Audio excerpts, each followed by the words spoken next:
All right, welcome. Today, we're not just going to talk about electronics, we're actually going to build something. So here's your mission if you choose to accept it. Design and test one of the most fundamental circuits out there, the RC low-pass filter.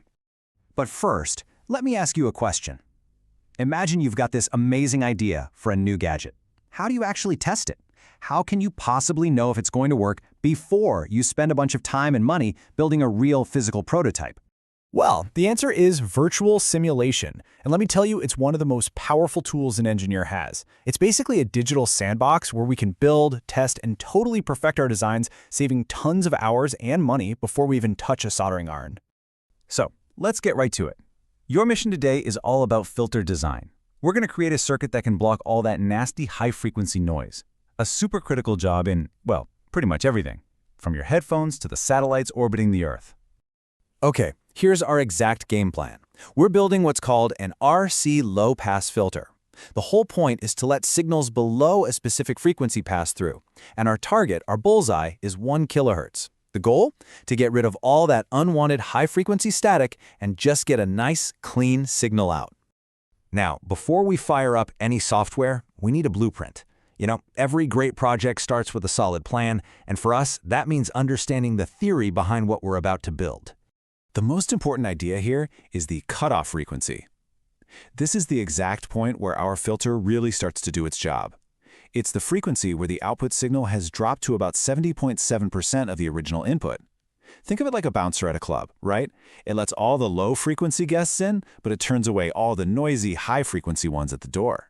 So how do we hit that very specific target? We use this little piece of magic right here. This is our secret code, the formula for the cutoff frequency. It tells us the exact relationship between our resistor, which is R, our capacitor, C, and the frequency we're aiming for. This is what's going to let us pick the perfect components for the job. All right, theory's handled. Now for the fun part. Let's jump into the simulator and actually bring this circuit to life. I'm going to walk you through it step by step using a popular program called PSpice. Okay, this looks like a lot, but I promise it's actually really simple.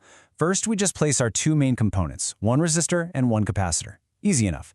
Second, we plug in the values we figured out from our formula. For our 1 kilohertz target, that's a 1.59 kilo-ohm resistor and a 100 nanofarad capacitor. Third, we need an input signal, so we add an AC voltage source. Fourth, and this is super important, we have to ground the circuit. And finally, we tell the software what kind of test to run. In this case, it's an AC sweep because we want to test a whole range of frequencies. And just like that, our virtual circuit is built. Now it's time for the really cool part. We're about to hit run on this simulation. Let's see what our design can actually do. So what is this AC sweep thing anyway? The best way to think about it is like a hearing test for our circuit. We're going to play at a whole bunch of different frequencies, from a low rumble at 100 Hz all the way up to a high-pitched sound at 10 kilohertz. The software then plots this awesome graph for us, called a frequency response curve, that shows us exactly which frequencies our filter lets through and which ones it blocks. And that brings us right here, to the moment of truth. So, mission accomplished? Let's take the theory we started with, compare it to the results from our simulation, and see if our design actually worked. All right, deep breath. Did all those calculations in our virtual setup actually pay off? Remember our objective, right? The one number we were aiming for, the bullseye on the target, was a cutoff frequency of exactly 1,000 Hz. Let's see how close we got. And the results are in. Look at that. It's a perfect match. Our theoretical goal was 1 kilohertz, and the simulation shows the cutoff is happening right around 1 kilohertz. This is awesome. It means our math was right, our build was right, and our filter works exactly the way we designed it to. Mission accomplished. So now that we've seen a perfect run, let's do a quick debrief. I want to go over a few pro tips to help you avoid some common mistakes because it's really easy to get a different result if you're not careful. Okay, here are a few things to keep an eye on, especially if you're just starting out. First, always double-check your component values. A tiny typo there can throw everything off. Second, and I cannot stress this enough, make sure your circuit is properly grounded. It's such a common mistake and it leads to really weird, confusing results. And finally, when you set up your AC sweep, make sure you give it a wide enough frequency range so you can actually see the whole picture of what your filter's doing. So really, the big takeaway here is this. Simulation tools are an amazing way to explore ideas and concepts safely before you ever commit to building them in real life. They're like a bridge that takes you from the idea in your head to a working circuit, letting you experiment without any of the risk.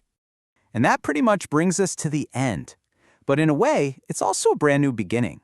We just proved that you can take an idea, do the math, build it virtually, and test it to see if it works. So the only real question left is, now that you know how to test an idea, what are you going to build next?